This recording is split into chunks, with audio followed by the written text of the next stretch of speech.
Olá, turmas lindas! Voltei para dar continuidade aos nossos estudos. Continuidade da aula 16.1, agora 17.1, sobre o tema da passagem da era da filosofia clássica para a era helenística. Queridos, espero que vocês estejam bem, firmes e fortes e com saúde, focado aí nas nossas aulas, com muita atenção, certo? Fazendo anotações dos tópicos aí mais importantes. Vocês não precisam aprender tudo, mas o conceito principal, deixa aí anotado no seu caderno, certo? Que pode ter certeza, se você escrever, você não vai esquecer. Então, vamos lá, queridos. Vamos para a nossa aula, no qual vocês vão continuar dar aí. Deixa eu abrir o slide aqui, para vocês aí. Isso, agora eu abri todinho, muito bem, para mim também, porque eu sou ceguinha, meninos. 18.1. Vocês pensam que eu enxergo? Quase nada. Precisa ampliar muito. Então, continuando aí, parte 2, as escolas helenísticas e greco-romanas. Vamos falar dessas escolas aqui. Vou pegar minha canetinha.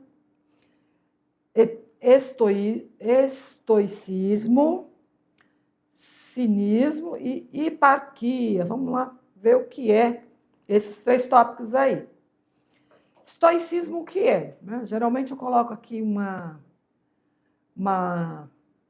posso falar numa modo de apresentação que não aparece a resposta, só que eu esqueci, mas já vamos direto aqui rever, né? Já falamos que é o estoicismo, que é uma escola filosófica lá fundada na Grécia Antiga, que prega o quê? A virtude e a tranquilidade através do autodomínio, da aceitação do que não pode ser controlado. Ou seja, a virtude, a essência equilibrada, né? E o autodomínio do que não pode ser controlado. A filosofia estoica enfatiza a importância da razão, da lógica. Olha aí, três tópicos importantes, ó. Razão, lógica e ética na vida. Ou seja, buscar a felicidade através do desenvolvimento pessoal e da vivência em harmonia com a natureza, com a própria razão. Olha que legal, né? Esse estoicismo, né? Essa escola, esses filósofos buscavam, então, compreender ali a essência da felicidade, a busca pela essência, né? A busca pela felicidade seria tudo isso. Ter como foco a razão, a lógica e a ética na vida. Podemos, então, dizer que o estoicismo é obediência à lei natural. Quem foi a pessoa que trouxe essas ideias, professora? O filósofo? Zenão. Olha aqui, até uma imagem aí, característica, né, desse filósofo. O termo estoicismo tem sua origem na palavra grega, stoa, que significa pórtico, local onde os membros da escola se reuniam. Então, queridos, estoicismo então, foi fundado a partir das ideias de Zenão, 336 a 263 a.C., foi a corrente filosófica com maior influência no período helenístico. Lembram que o período helenístico, essa fusão, esse rompimento também com a filosofia clássica, ou seja, novas correntes ou novas escolas filosóficas, pensamentos foram surgindo e trazendo aí o estudo, né? Podemos dizer assim, o estudo como a busca da felicidade. Muito legal, né? Uma escola que vai trabalhar só da busca, fazer reflexões só sobre a busca da felicidade, né? Então, os representantes dessa escola, conhecido como estoicos, eles defendiam que toda a realidade existe em uma realidade racional. Todos os seres, os indivíduos e a natureza fazem parte dessa realidade racional. Segundo esses pensadores, o que chamamos de Deus nada mais é do que fonte dos princípios racionais. que regem a realidade. Olha aí que importante isso, né?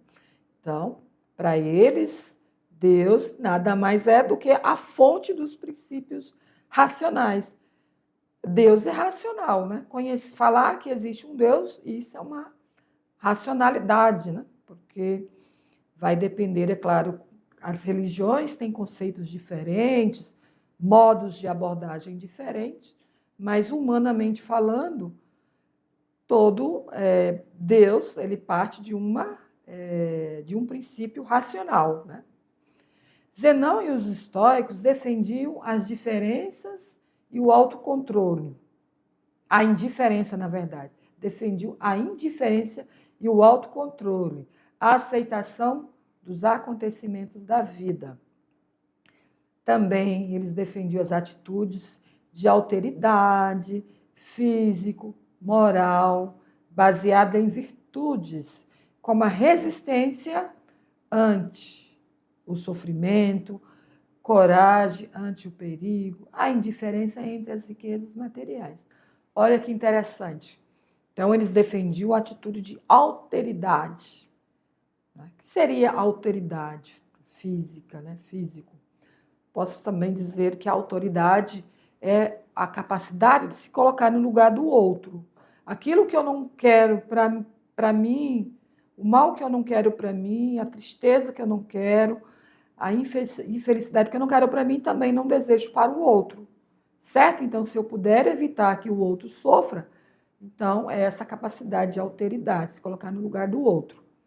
E todas essas formas aqui de pensamento, como resistência ao sofrimento, a ter coragem ante o perigo, ou indiferença entre as riquezas materiais, são fontes, então, para os estoicos, né? Essa busca para o conhecimento. O ideal de vida é viver de acordo com a natureza. Ela é um sólido dirigido por uma razão universal. Por último, o ideal perseguido era o estado pleno de serenidade, ataraxia, para lidar com os sobressaltos da existência, fundada na aceitação e na compreensão dos princípios universais que regem toda a vida. Muito bem, essas são as ideias aí desse filósofo Zenão. O pensamento estoico para os dias atuais. Vamos ver se nós encontramos pensamentos atuais. Os ensinamentos, então... Deixa eu voltar aqui, meninos. Espera aí que eu encostei o dedo aqui. Oferecem apoio para controlar os sentimentos, melhorando, então, a nossa qualidade de vida. Quais seriam, então, né? Como os estoicos pode ser usado nos nossos dias, ou da nossa vida? Conhecer a si, controlar a ansiedade, lidar com a insegurança, manter calma diante do caos, processar sentimentos e pensamentos negativos, ou seja, processar no sentido de controlar, né, esses sentimentos, reduzir o estresse. Olha só, meninas, só esses tópicos que eu ficaria uma semana trabalhando com vocês para tratar dessas questões aí, né, que está dentro da filosofia do estoicismo, que é fundamental para a nossa vida. Isso mesmo. Né? Ter autocontrole, autoconhecimento, independente que é um pensamento da filosofia, do estoicismo, é algo que a gente tem que aprender na vida. A escola tem que ensinar isso. Que já é uma filosofia desde lá dos primeiros anos, né? Primeiro, segundo segmento dos anos fundamental 1 e 2. Chegar no ensino médio já preparado para ter essas capacidades aí, né? De ter ali controle sobre a vida. A gente tem que começar muito jovem, não espera, depois que tiver 40, 50 anos eu vou aprender. Ter autoconhecimento, controlar a ansiedade, a insegurança, na verdade, ter controle, equilíbrio ali diante do caos. Isso nós temos que aprender desde jovens. Por quê? Com certeza nós vamos garantir melhor o sucesso na nossa vida. término dos estudos, a continuidade dos estudos, em ser empreendedor, certo? Independente do que você escolha, dar continuidade nos estudos ou ser um empreendedor, aí com a sua família, onde você mora, no local onde você está, independente de raça, cor, cultura, todos nós somos capazes. Mas para isso a escola tem que nos ensinar, né, sobre a vida. O conhecimento escolar é para a vida, não é para fazer vestibular, não, estudante. Não é só para fazer o Enem. Ao chegar no Enem, vocês devem estar preparados. Até para fazer uma prova, a escola tem que te preparar. Nós temos que preparar vocês. Então, a responsabilidade da escola é ensinar esses pensamentos aí, que está sendo apresentado aqui pela filosofia estoicista, mas isso vai estar em qualquer conhecimento. Voltando aqui para a tela, meu computador está me obedecendo aqui, ó. Só de pensamento trocou a tela, mas só vou voltar aqui, estudante, todos esses requisitos aqui do estoicismo têm a ver com a psicologia, tem a ver com a sociologia, com a história, com todas as áreas de conhecimento, certo? Não só na filosofia. Vamos para o próximo tópico, cinismo. Uma outra escola, né? Pensamento filosófico. A palavra vem do grego, que significa cão. Cínico, do grego, significa como um cão. O termo cinismo designa a corrente filosófica, né? A corrente dos filósofos, que se propuseram viver como os cães. Olha só, vocês vão ficar assim admirados aqui. Da cidade, sem qualquer propriedade ou conforto. E aí, quem é que quer viver como um cão? Quem quer fazer parte da filosofia do cinismo? Então, levaram então ao extremo a tese socrática de que o ser humano deve procurar o quê? Conhecer a si mesmo e desprezar todos os bens materiais. Olha aqui a imagem. Olha aqui a imagem. A pessoa ali desprezou, né, os bens. Aqui é uma pessoa que está entregue aqui, né? Entregue. Mas o cinismo não quer dizer que você tem que viver ali como um alcoólatra, né? Jogado aos ratos. Não. Mas desprezar todos os bens materiais. Vamos seguir aqui, olha aqui. Um exemplo é o Diógenes de Sinop, que foi um filósofo que se entregou a essa corrente do cinismo, conhecido como o Sócrates demente, ou Sócrates louco, pois questionava os valores e as convenções sociais de forma radical e procurava levar uma vida estritamente conforme os princípios considerados moralmente corretos. Vivendo em uma época em que as conquistas de Alexandre promoveram o helenismo, que mesclou culturas e populações. Diógenes, ao contrário, ele o quê? Não tinha apreço pela diferença entre grego e estrangeiro. Conta-se que, quando lhe perguntaram qual era a sua cidadania, Diógenes, ele respondeu: sou cosmopolita, cidadão do mundo. Eu chamo a atenção de vocês aqui, estudantes, sobre esses pensamentos aí. Sócrates, nós não ampliamos muito, né, sobre Sócrates, mas vocês podem pesquisar mais sobre esse filósofo, que foi a base aí dessa escola, né? Depois teve outros seguidores sobre o cinismo, que seria viver como um cão. Ou seja, quer dizer o quê?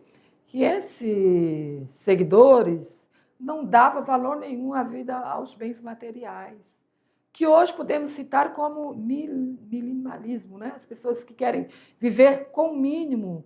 Isso faz sentido para a vida de quem escolhe, né, viver dessa forma.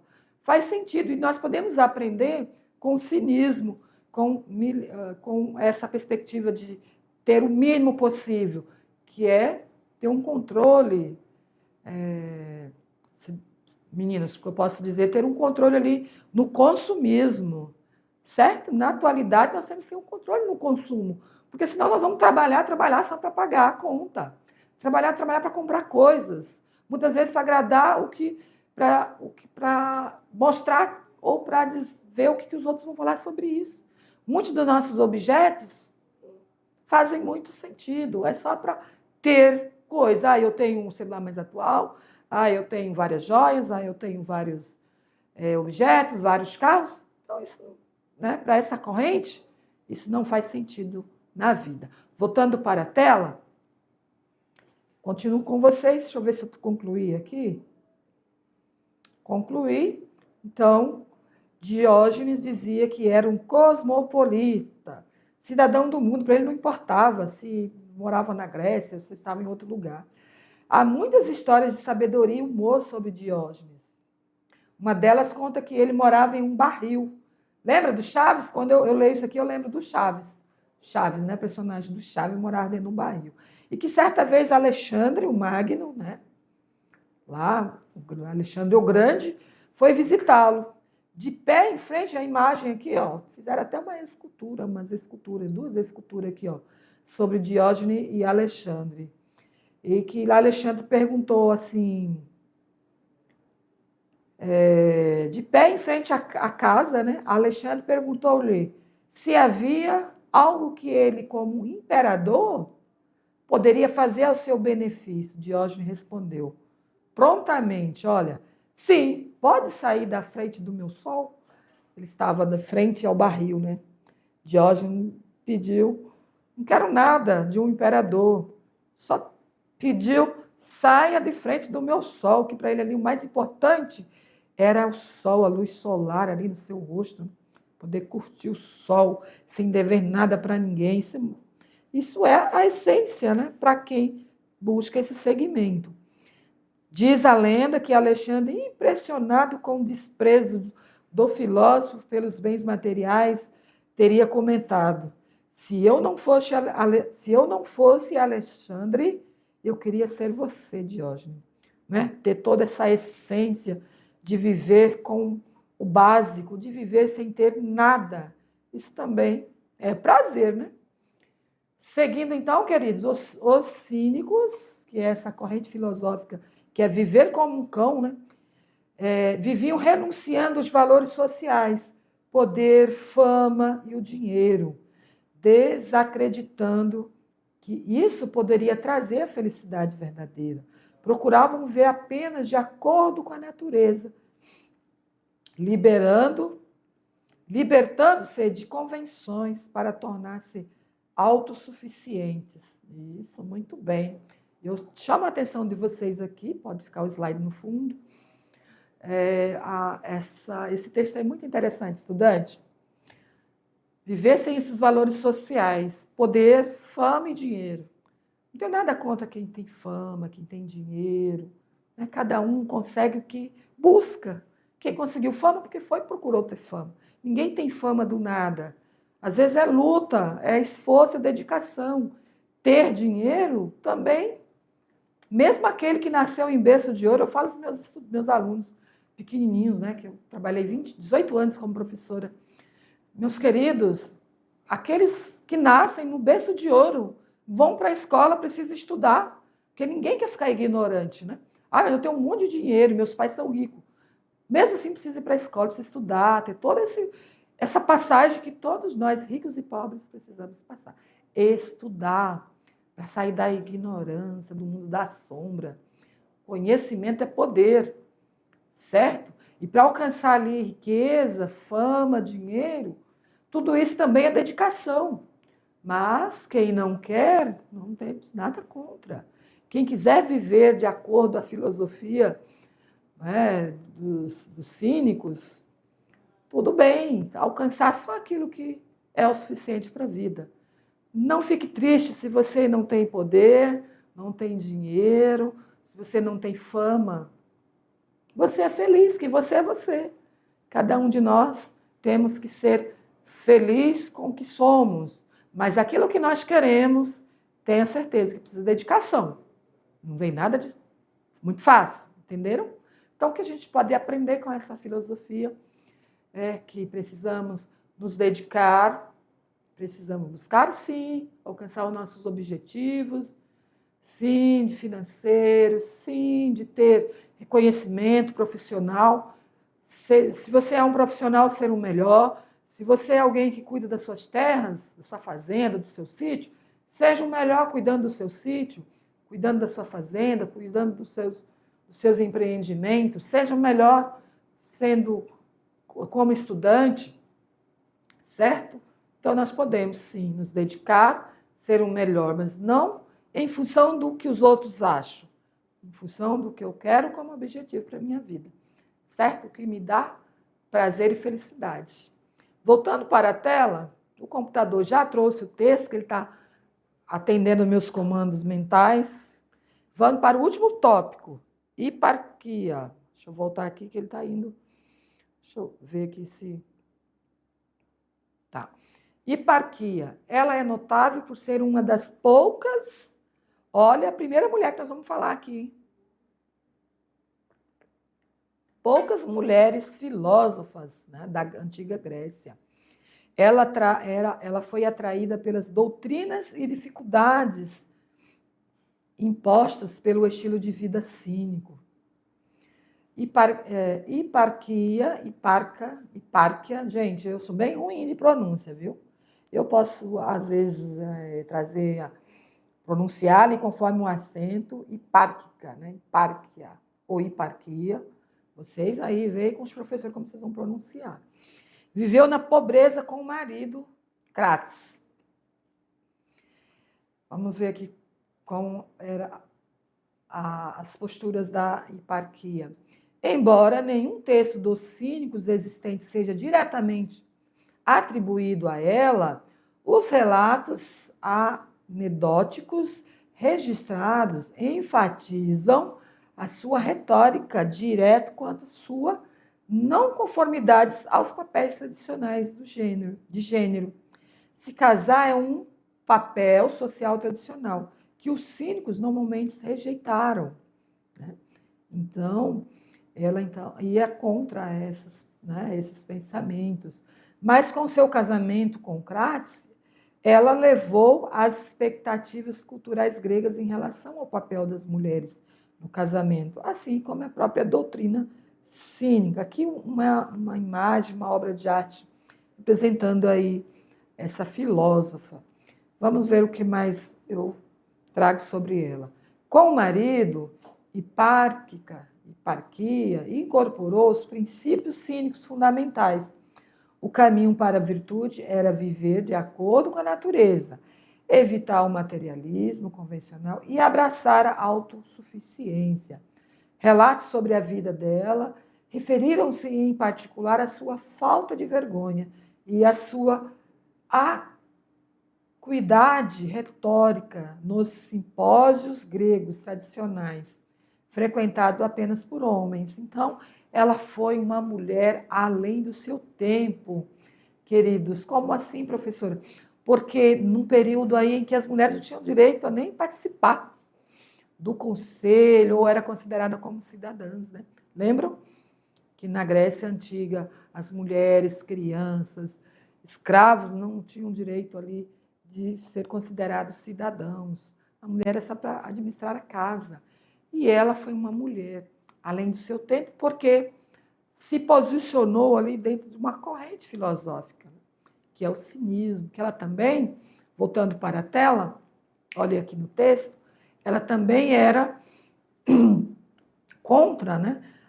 A virtude era viver de acordo com a natureza. Era contra o quê? Ao materialismo, excesso de materialismo, ou seja, adquirir poder, dinheiro, bens materiais, ao invés, né, de ter ali, viver conforme a natureza. E ela era o quê? Ela não tinha vergonha, e ela tinha também a técnica da oratória, da retórica, por isso que ela se posicionava ali em simpósios gregos. Com Crates, né, seu marido, hiparquia é considerada uma influência direta na filosofia estoica. Ela nasceu na Maroneia, na Trácia, provavelmente nasceu ali entre 340 e 330 a.C., estava em uma adolescência quando decidiu adotar o manto cínico. Ela pode ter sido também apresentada à filosofia devido ao irmão Metrócles, que também era filósofo, que foi aluno no Liceu de Aristóteles e depois começou a seguir Crates. No antigo contexto cultural grego, as mulheres de sua classe social normalmente se ocupavam em quê? Tecer e organizar os criados domésticos. E a rejeição de hiparquia das expectativas convencionais, né, para as mulheres era bastante radical. Então, ela não aceitava que mulher era só para organizar, administrar a casa e os criados. Ela também se posicionou como uma filósofa.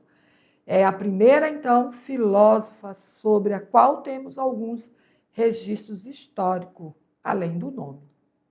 Então, nós não temos aí só o nome. Queridos, chegamos aqui quase à nossa conclusão. Ó. Importância da mulher na filosofia. Será que temos muitas filósofas hoje? Temos sim. Temos muitas mulheres filósofas, sociólogas, muito importante. De outras áreas, a mulher tem contribuído muito para a ciência, né, na atualidade, no período contemporâneo, porque as mulheres têm o quê? Sensibilidade humana, as mulheres são observadoras, as mulheres são inteligentes, as mulheres têm experiência, né? São educadas por mães, pelos pais, depois elas adquirem sua própria família, sabe? Tem ali a essência de ser mãe, do amor materno. Né? Então, as mulheres são dotadas de um amor muito grande pelo outro, pelo seu filho, né? Pelo outro, então ela consegue se colocar no lugar do outro. Então, a mulher é sensível, tem o quê? Olhar atento, consegue fazer várias coisas ao mesmo tempo. Professora, você vai ficar agora só falando bem das mulheres? Sim, os homens também são muito importantes. Os homens são o máximo na sociedade. Tudo que nós temos de criações, aí, de coisas, né? Máquinas, tecnologias foram criadas pelos homens. E muitas mulheres também, mas muitas vezes elas não são notadas. O homem sem a mulher também não seria tão grandioso. Né? Então, queridos, as mulheres filósofas, muitas professoras filósofas, mas que não desenvolvem pesquisa na filosofia. Eu mesmo não desenvolvo pesquisa na filosofia. Porém, onde eu trabalho com pesquisa científica, desde lá do mestrado, no doutorado, eu tive como base a filosofia. E meus estudos como filósofa foi muito importante para eu poder aprofundar, poder ali trazer uma síntese, né, sobre um fenômeno, sobre uma observação ou sobre uma correlação de conhecimentos, certo? Então, vamos à leitura desse texto. Qual a importância da mulher na filosofia? A participação feminina na filosofia é muito importante. Por quê? É um tema relevante e crescente, então a mulher tem buscado, né, também o estudo na filosofia, apesar que muitas vezes tenham sido marginalizadas ou invisibilizadas. Nós temos filósofos, como, por exemplo, a Marilena Chaui, né, brasileira, que que tem produções de livros maravilhosos na filosofia, livros didáticos também. Né? Atualmente, há um movimento para resgatar e reconhecer a contribuição das filósofas ao longo dos séculos, bem como para questionar as estruturas que, historicamente, excluíram as mulheres do campo da filosofia. A valorização da mulher na filosofia é crucial para ampliar a diversidade de perspectivas, enriquecer o debate filosófico e promover uma visão mais inclusiva e representativa da sociedade. Certo? Mas por que, professora? A senhora acha que a mulher, quanto mais visível for a mulher na filosofia, vai dar voz, né, às mulheres, à diversidade de perspectiva, enriquecer o debate. Por que a senhora acha isso? Não é nem que eu acho, eu fiz uma pesquisa para trazer esse conceito aí, estudante, mas eu posso dizer sim que a mulher, como filósofa, ela vai de encontro ou contra uma perspectiva só da visão do homem, certo? Ou seja, não desconsiderando a visão dos homens, dos filósofos, né? Mas ela pode identificar em várias perspectivas o preconceito, o machismo, a negação de direitos, a negação de saberes, certo? Como filósofa, a mulher vai ter grandes contribuições. Também como pesquisadora, todas as outras profissões, né? A biologia, a química, a física, também é muito importante que tenha mulheres nessas áreas, porque ela vai ter ali condições de trazer à tona aquilo muitas vezes que as tradições machistas ou patriarcal mantém, né? Mantém ali. Então, é bom esses pontos de vista diferentes, que vai contribuir para o bem de todos, não é só para o bem de uma perspectiva, certo? Então, vamos finalizar nossa aula. Eu trouxe para vocês, vamos para a tela, uma questão. Ah, professora, dentro da aula a senhora trouxe uma questão? Sim, para vocês acompanharem, só como espectador mesmo, a explicação da questão. Porque geralmente vocês ficam fazendo, né? Aí eu estou aproveitando, trazendo sempre uma questão do Enem, dentro do tema que eu estou trabalhando na aula. Certo, meninos? Então, vamos sobre as escolas helenísticas, uma questão sobre isso. Ó. Entretanto, nosso amigo Basso tem ânimo alegre.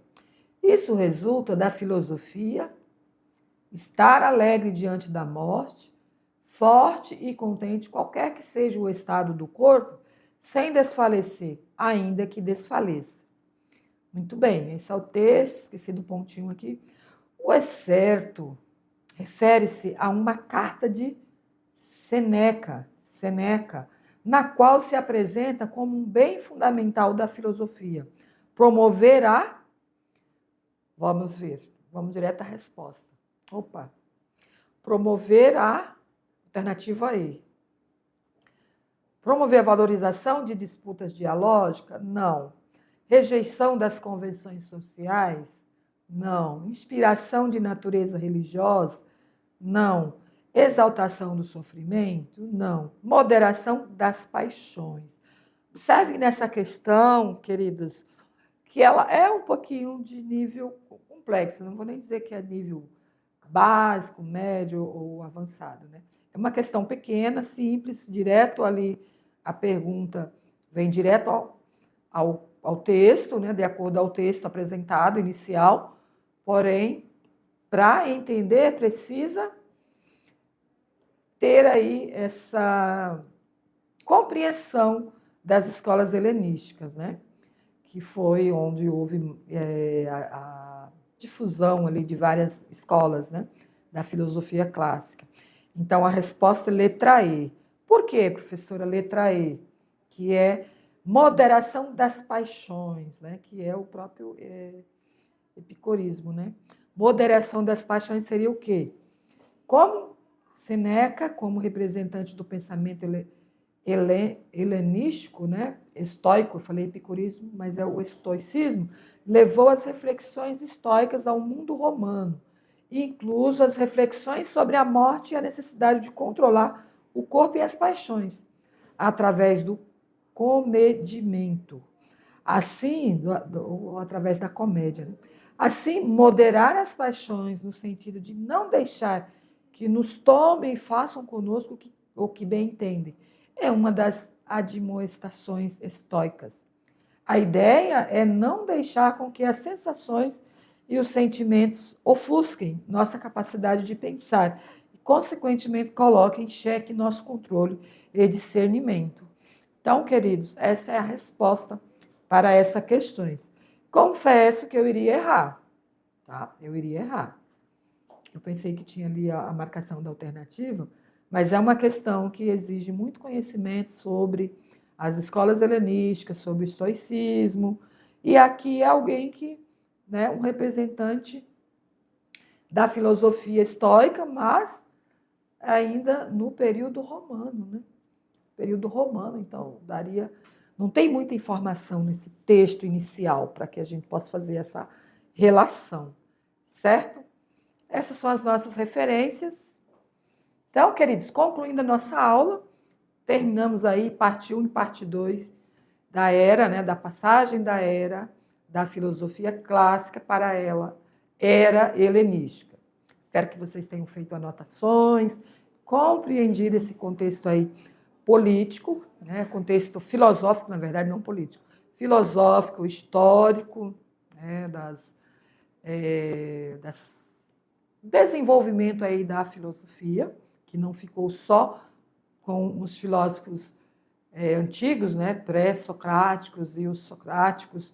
Houve, então, desenvolvimento na filosofia, rompendo ali limites com a Grécia, né, com as fronteiras ali da Grécia ou de Atenas, né, da cidade-estado Atenas, que era muito famosa pela filosofia, né, o desenvolvimento da filosofia, e que isso se expandiu, né, para outras civilizações, para outras culturas, para outros modos de vida, né, foram então, com base nessa filosofia clássica grega, se desenvolvendo então outros conhecimentos, e que nessas